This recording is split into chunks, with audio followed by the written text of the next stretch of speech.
তো প্রিয় বন্ধুরা, আমি একটা কন্ট্রোলারের ভিডিও নিয়ে আসলাম যে কোন কন্ট্রোলারটা কীরকম সেটা দেখানোর জন্য। তো এখানে দেখতে পাচ্ছেন আমার 3টা কন্ট্রোলার আছে। তো আমার আরও কন্ট্রোলার আছে, ওগুলো আমি লাগাই নাই।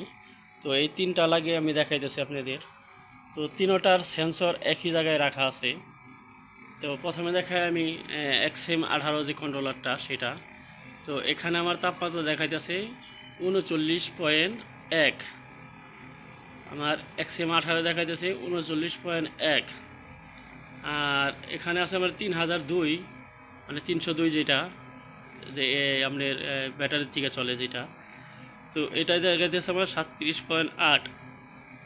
আর এখানে আছে আমার 3028 একটা কন্ট্রোলার। তো এখানে দেখাইতেছে 37.9।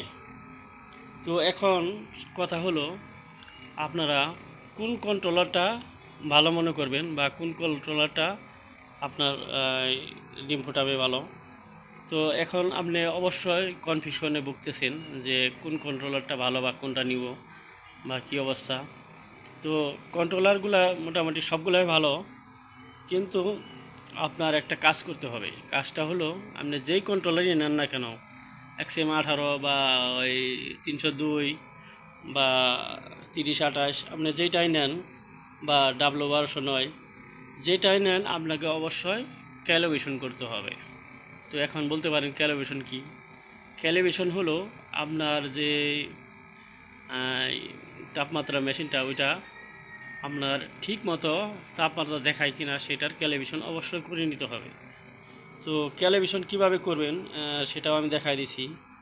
তো ক্যালিব্রেশন করার জন্য আপনার এরকম একটা STC মিটার নিতে হবে। তো STC মিটারটা আপনার ওই সেন্সরের ওই জায়গায় রাখতে হবে, যে আপনার এই তাপমাত্রা মাপার মেশিনটা ওইটার সেন্সরের সাথে এটা রাখতে হবে। তো এটা রেখে কি হবে আপনার ভালো হবে। এটার সাথে আরেকটা ভালো আছে, আপনার কাঠের একটা এই থার্মোমিটার আছে, ওইটা দিয়ে আপনি ক্যালিব্রেশন করে নেবেন। তো এখন দেখাইতেছে যে আমার এই মেশিনটায় যা তাপমাত্রা দেখাইতেছে, আপনি এটাই সঠিক মনে করবেন।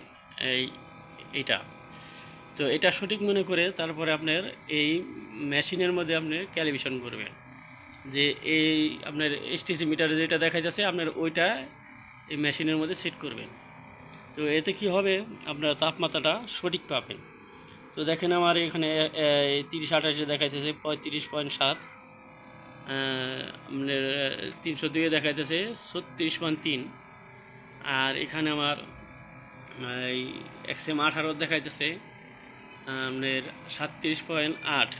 তো কোনোটার সাথে কোনোটা মিল নাই। আপনার হিউমিডিটি দেখাই দেয় আপনাদের, এখানে হিউমিডিটি দেখাইতেছে আমার 44% XM18তে। আর 3028 দেখাইতেছে আমার 57.8। তো আপনি কোনটা সঠিক মনে করবেন? তো আপনারা এরকম এই দ্বিধাদ্বন্দ্বে পড়ে যাবেন যে কোনটা সঠিক। তো অবশ্যই যে কোনো আপনার নেন না কেন তাপমাত্রা মেশিন, ওটাকে অবশ্যই ক্যালিব্রেশন করতে হবে। তো ভালো থাকবেন সবাই, সবাইকে ধন্যবাদ।